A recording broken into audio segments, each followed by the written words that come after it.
Assalamualaikum warahmatullahi wabarakatuh. Selamat datang di channel YouTube Always Classroom. Kali ini kita akan membahas materi pengertian dan sifat-sifat limit fungsi. Baik anak-anak, untuk pembahasan kita kali ini ada 5 hal penting yang akan kita kupas tuntas. Pertama, dan ini paling penting, kenapa sih kita harus belajar limit? Terus, kita akan bedah inti konsepnya, kita cari tahu syarat-syaratnya, lalu kita akan pelajari sifat-sifat dasarnya, dan terakhir, kita akan intip sedikit sebuah misteri yang seru, yaitu bentuk tak tentu. Sudah siap? Mari kita mulai. Oke, kita masuk ke bagian pertama. Sebelum kita pusing-pusing dengan rumus dan angka, ayo kita jawab dulu pertanyaan mendasar. Buat apa sih kita belajar limit? Apa gunanya dalam kehidupan kita? Coba deh, kalian perhatikan mobil yang sedang melaju kencang ini. Bayangkan gerakannya itu bisa kita gambarkan dalam sebuah fungsi matematika. Nah, pertanyaannya, gimana caranya kita tahu kecepatan persisnya di satu momen yang sangat spesifik? Misalnya, tepat saat T sama dengan 3 detik. Nah, masalah seperti ini, yaitu menghitung kecepatan sesaat, sering banget muncul di fisika. Dan tebak apa solusinya? Betul sekali, jawabannya ada di konsep limit fungsi. Jadi limit ini memungkinkan kita buat mengintip nilai suatu fungsi di sebuah titik yang super presisi, bahkan ketika titik itu sendiri sulit dihitung langsung. Ini bukan sekedar teori, tapi alat yang sangat berguna. Baik, setelah kita tahu gunanya, sekarang waktunya kita bedah inti dari limit itu sendiri. Tenang, kita akan coba pahami secara intuitif dulu. Kita akan pakai satu contoh fungsi, biar kita lihat gimana konsep mendekati ini bekerja. Coba perhatikan fungsi ini. Kita mau cari tahu nilai limitnya saat X mendekati 2. Kalau kita nekat, langsung masukkan saja nilai X sama dengan 2 ke dalam fungsinya. Coba lihat penyebutnya. 2 dikurang 2 hasilnya 0. Pembagian dengan 0 itu haram dalam matematika. Tidak terdefinisi. Jadi cara substitusi langsung jelas gagal. Kita harus selidiki. Apa sih yang terjadi saat X kali sangat-sangat dekat dengan 2? Sekarang, ayo kita coba jadi detektif. Lihat tabel ini. Kita akan mengapit angka 2. Kita coba dekati dari kiri, pakai angka-angka seperti 1,9, 1,99, semakin dekat kan? Lalu kita dekati juga dari kanan, pakai angka 2,1 atau 2,001. Dan lihat apa yang terjadi pada nilai fx-nya. Menarik kan? Semakin x merapat ke angka 2, baik dari kiri maupun dari kanan, nilai fx-nya seolah-olah janjian untuk bertemu di satu titik, yaitu angka 4. Kalau tabel tadi belum cukup meyakinkan, grafik ini adalah bukti visual yang paling kuat. Lihat, grafiknya itu kan garis lurus. Tapi, perhatikan baik-baik, ada lubang kecil tepat di X sama dengan 2. Itu artinya, fungsinya memang tidak terdefinisi di titik itu. Tapi, kita bisa lihat dengan sangat jelas, baik dari kiri maupun dari kanan, garisnya itu sama-sama menuju ke nilai Y sama dengan 4. Nah, dari contoh tadi, sekarang kita bisa merumuskan apa itu limit dengan bahasa yang lebih sederhana. Jadi, limit fungsi adalah nilai pendekatan di sekitar titik tertentu. Nilai yang kita lihat dari arah kiri maupun dari arah kanan. Ingat ya, kata kuncinya adalah pendekatan. Kita lanjut ke bagian 3. Setelah paham konsepnya, sekarang kita harus tahu aturan mainnya. Kapan sebuah limit bisa kita katakan benar-benar ada, dan kapan tidak. Di dalam matematika, biar lebih jelas, kita bedakan pendekatan dari dua arah ini.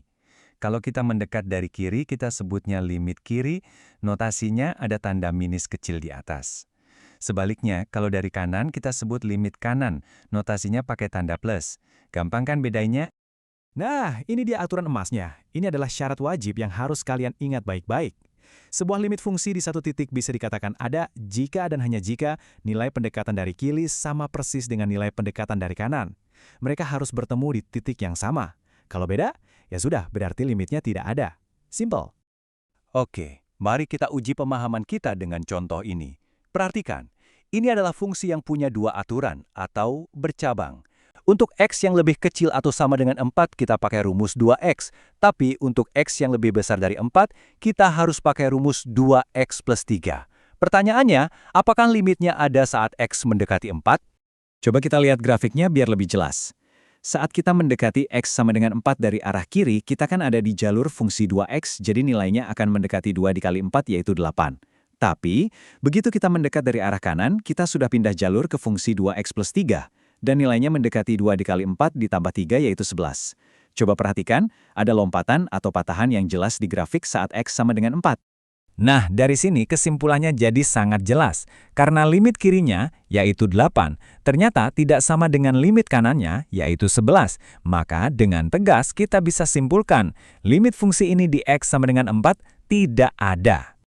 Baik, sekarang kita sudah paham apa itu limit dan syaratnya. Selanjutnya, kita akan membekali diri kita dengan senjata untuk menyelesaikan soal-soal limit. Anggap saja ini sebagai toolkit atau peralatan yang akan membuat perhitungan jadi jauh lebih mudah. Mari kita lihat 4 sifat pertama. Yang pertama, limit dari sebuah angka konstan, ya angka itu sendiri. Logis kan? Angka 5 ya akan selalu mendekati 5. Kedua, limit X saat mendekati A, nilainya pasti A. Ketiga, kalau ada konstanta pengalih, angkanya bisa kita keluarkan dulu dari proses limit. Dan yang keempat, ini sangat berguna. Limit dari penjumlahan atau pengurangan bisa kita pecah. Jadi kita bisa cari limitnya satu persatu, baru hasilnya kita jumlah atau kurangkan. Sifat-sifat berikutnya punya pola yang sama. Baik untuk perkalian, pembagian, perpangkatan, maupun akar, aturannya serupa. Kita boleh selesaikan limit di bagian dalamnya dulu, baru lakukan operasinya. Tapi awas, khusus untuk pembagian, ada satu syarat mutlak yang tidak boleh dilanggar. Pastikan limit dari fungsi yang di bawah atau penyebutnya tidak sama dengan 0. Coba kita lihat contoh penerapan sifat pangkat. Sifat nomor 7. Untuk mencari limit ini, kita bisa kerjakan yang di dalam kurung dulu. Kita cari limit dari X kuadrat dikurang 5 saat X mendekati min 3. Tinggal substitusikan. Negatif 3 kuadrat itu 9, dikurang 5, hasilnya 4. Nah, hasil 4 ini baru kita pangkatkan 3. Jadi jawabannya adalah 64. Jauh lebih mudah, bukan? Nah, kita sampai di bagian terakhir yang sangat menarik. Ada kasus-kasus khusus dalam pengerjaan limit yang perlu perhatian ekstra. Kita akan membahas apa yang disebut sebagai bentuk tak tentu. Perhatikan baik-baik, jika kalian mensubstitusi sebuah nilai ke dalam limit dan hasilnya adalah 0 per 0 atau 0 baris miring 0, ini bukan jawaban akhir, ini adalah sebuah sinyal, sebuah penanda yang kita sebut bentuk tak tentu, yang artinya pekerjaan kita belum selesai dan kita perlu melakukan langkah lain. Coba ingat-ingat lagi contoh paling pertama yang kita bahas tadi. Limit dari X kuadrat minus 4 per X minus 2 saat X mendekati 2. Kalau kita coba substitusi langsung, pembilangnya jadi 4 minus 4 sama dengan 0, dan penyebutnya 2 dikulang 2 sama dengan 0. Hasilnya tepat sekali, 0 per 0. Itulah alasan kenapa dari awal kita tidak bisa pakai cara substitusi dan harus menggunakan tabel untuk menemukan nilai limitnya, yaitu 4. Jadi inilah tantangannya anak-anak. Saat kita bertemu bentuk 0 per 0, itu bukanlah jalan buntu. Itu adalah sebuah petunjuk bahwa kita perlu melakukan sesuatu. Kita harus mengubah bentuk fungsinya dengan cara aljabar untuk bisa menemukan nilai limit yang tersembunyi. Pertanyaannya adalah, bagaimana caranya ya? Nah, berbagai cara untuk mengubah bentuk tak tentu ini akan kita bahas tuntas di kesempatan berikutnya. Apabila ada pertanyaan, silakan menyampaikan di kolom komentar. Jangan lupa like, subscribe, komen, dan share demi perkembangan channel pendidikan ini. Wassalamualaikum warahmatullahi wabarakatuh.